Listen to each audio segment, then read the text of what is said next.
Hello. Welcome to the Goods. I know that you have been looking at us wearing our Fly Goods podcast gear and wondering where can we get those. Well, guess what? We have the answers for you. We have it here, Teespring. Go to Teespring and you will find all of this glorious merchandising, from t-shirts to mugs to, well, there's other toys, but we can't talk about that now. Go to Teespring. Enjoy our memorabilia.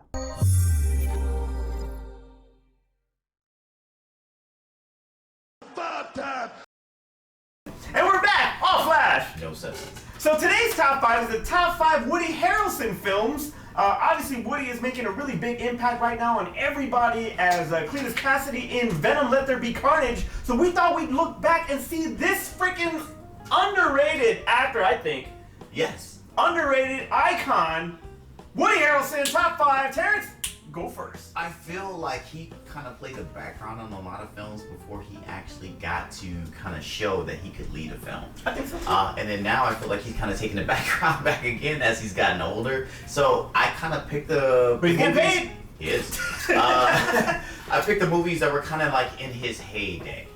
Right? If that's what you're going with. Yeah, I'm going with the stuff that was in his heyday. I'm going with some of his best, as that I thought were his best. I mean, I feel like these are his best because it was in his heyday, right? Number 5! Number 5! Alright, so I went with The People versus Larry Flint. Very good movie. That is a great movie, and He was gave me so much insight on the owner and founder and creator of Hustler. I mean, you know, you can only look through the book so much before you're kind of like, hey, who wrote this? Yeah, and Why are these stuck together? together? But I felt like his life was horrible, man, and Woody Harrelson did a great job portraying that. And you know, it's like, so he kind of took you through his pain, through all the adversity that he went through, kind of all the stuff they didn't show in the Queen movie, but he actually showed you in his film, and he did a great job doing it. It was like, and even like the transition through time from him being a young man to him being an older man, and kind of like his relationships. So like, it was a great film. If you get a chance to watch that, and if you're a fan of Hustler, then I guess you either have seen it or you need to see it. But one of the two. Go ahead and watch that one. Definitely watch that. Number 4! Number 4! So this one kind of, I was struggling with this, and I wanted to put it higher, and I kind of feel like I should put it higher, but we're going to leave it at number 4 right now. Okay. Natural Born Killers. Natural Born Killers. Very good movie. Very good movie. He was excellent in that movie. It is a psychedelic trip, dude. And yes, it should have been higher. Huh? It should have been higher. It should have been higher, but Yes. my 1, 2, and 3, I It's felt okay. like needed to be where they were at. Take but- acid when you want to. Yeah, but dude, you don't have to, because if you watch the film, you'll feel like you're on acid. And it was like, it took you through a mind of what a serial killer would be like. Like, hey, they're a couple that's on a run that's just murdering people for fun. At this point, it was like, this is one of his earliest films where he really got to lead. Didn't this win an award? The Oscar? Nominated, I think. Okay, but I don't think it was for Oscar, but I think he was nominated. But this is one of those films where it's like it spawned stuff. When we talk about like Natural Born Killers, it spawned like music videos and stuff like that. This is like the epitome of what it would be like to kind of live out or live through in somebody's shoes who was a serial killer. Okay. And I know you have stuff like what's the one, Memento and Memento, yeah. and, Would you consider this, if Honey Bunny had their own movie from Pulp Fiction, this would be it? If they were crazy, because Honey Bunny. Yes, it would be. Because this is like the dark version of Bonnie and Clyde, and Honey and Bunny is a dark version of that. It would definitely be this. That's a good analogy. I like that. All right. Number 3. Number 3. All right, so this is when I started. I say like some other films I felt like were probably a little bit ahead of this one. War for the Planet of the Apes. Excellent movie, and he was excellent. He was great in this film, was. and I was looking for that series to kind of wind down. I felt like the first 2 films were good. It got better. It just kept getting better. You kind of like, yes. So are they gonna do more with this? Can we just redo all of the? Who did the one with Mark Wahlberg?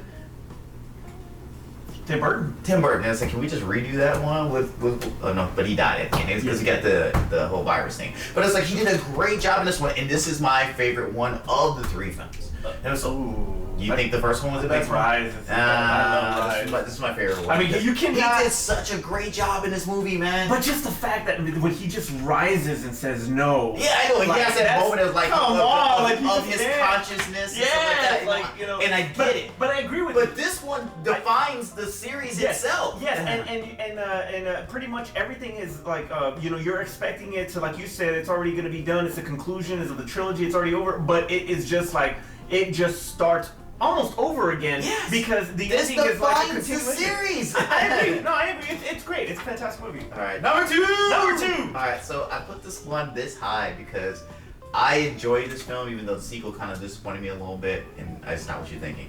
But I don't. Now you see me. No. Oh, okay. No, I didn't even see that film. I really did not see it. Yeah, you did. I went with Zombieland. Okay. I love Zombieland. Number two, though. Over Natural Born Killers. Over Natural Born Killers. Because it's one of those films where I always like to talk about, like, can I rewatch it with no problems? It was like, I don't care I have not seen Double Tap yet. And I own it. I still haven't seen it. It's not that good. It's not as good as the first one. But it is good. But it's okay. It's okay. Because of him. Yeah. It's okay because of him and the girl that they actually got to play, like the millennial that they picked up. Oh yeah, she's entertaining. Okay, But like they kind of rehash a lot of the jokes from the first one, so it's kind of like I've already seen this stuff. But the first one, when they get into it, and it's a lot of Jesse Eisenberg, right? Yes. All right. I always confuse him and Michael Cera. But it's a lot of him kind of being awkward, but like.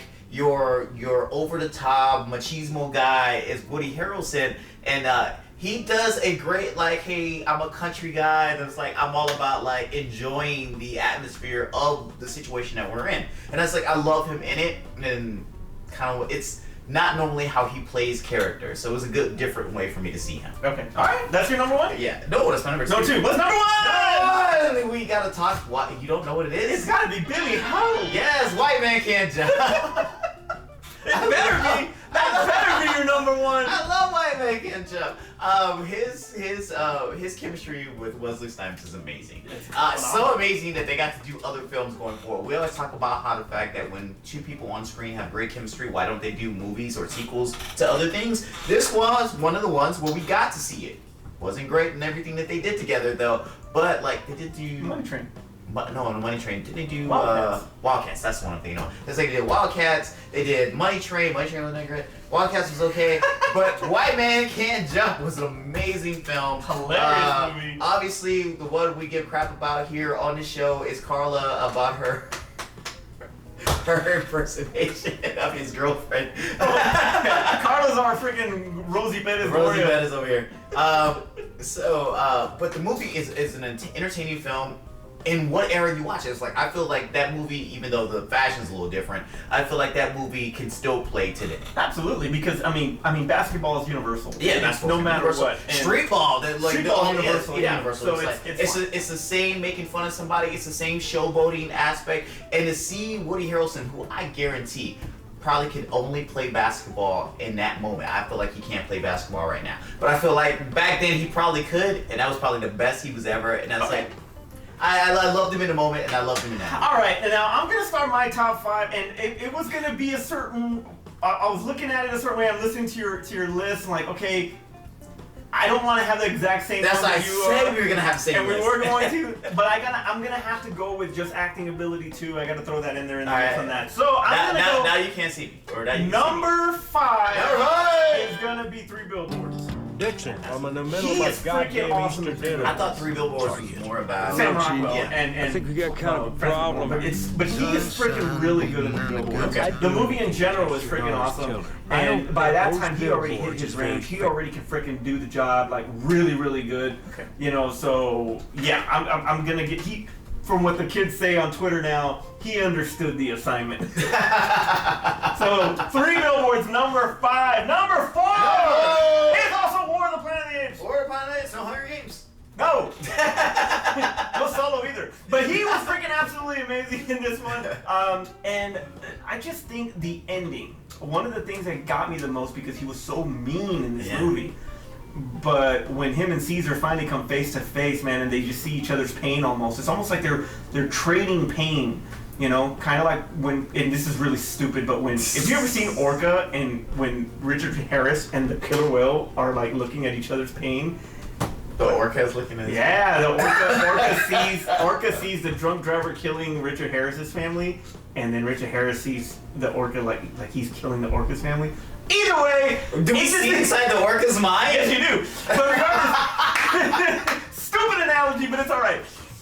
But what I mean is, like, you know, they see each other. He's already succumbed to the disease, and they just see each other, like really see each other for real. And I just thought that between Serkis and Woody Harrelson, that scene was so intense that, you know, I just gotta give him just for the nod just for that one. So number three. Now I'm gonna go off script. It's Kingpin. I knew you were gonna put Kingpin on your list. I didn't think Kingpin would be this high. I thought Kingpin would be 5, but I knew you were gonna put Kingpin. And the reason I put it so high is because that is one of the funniest freaking movies I have ever seen. I have laughed my ass off at a lot of Farrelly films. Obviously, Dumb and Dumber, You Got Me, Myself, and Irene. But damn it, Kingpin was just freaking... No, it was a funny film. It's so funny. It's a funny film. It cracks me up every time I watch it, dude. Every single part of it is hilarious. And him and Randy freaking Quaid are just awesome together. I just thought... Honestly, my favorite part was Bill Murray. Bill Murray, of course. Bill Murray, which Bill Murray steals the show in Zombieland too, so what's the difference? So that was my number 3. Number 2!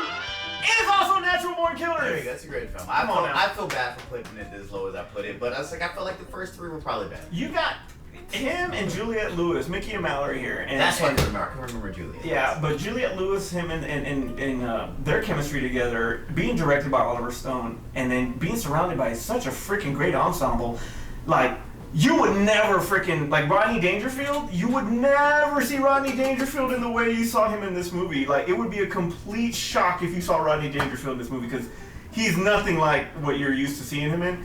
But the film was great, he was freaking phenomenal, and yeah, you will feel like you are on freaking crack watching that movie. Just like, these serial killers, I can't get a break around here.